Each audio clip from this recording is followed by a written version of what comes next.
Dès l'aube, en plein Bagdad, ils reviennent à la charge. Des dizaines de jeunes bien décidés à bloquer les principaux axes routiers et les ponts de la capitale.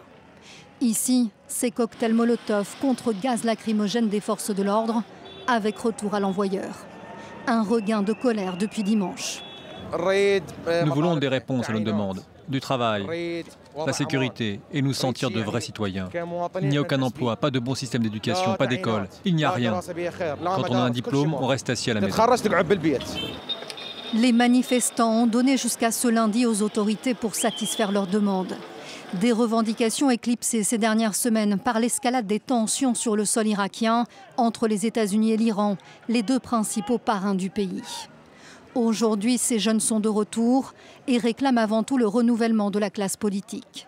Autrement dit, un scrutin anticipé sur la base d'une nouvelle loi électorale, un nouveau Premier ministre pour remplacer Adel Abdelmahdi, démissionnaire, et la fin de la corruption qui a coûté au pays 2 fois son PIB ces 16 dernières années.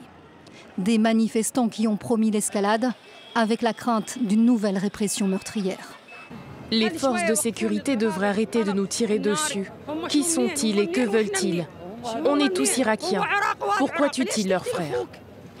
Ce dimanche, une dizaine de personnes ont été blessées, dont des policiers, dans les affrontements à Bagdad, mais aussi dans plusieurs villes du sud du pays. Depuis octobre, près de 460 morts sont venus endeuiller la contestation.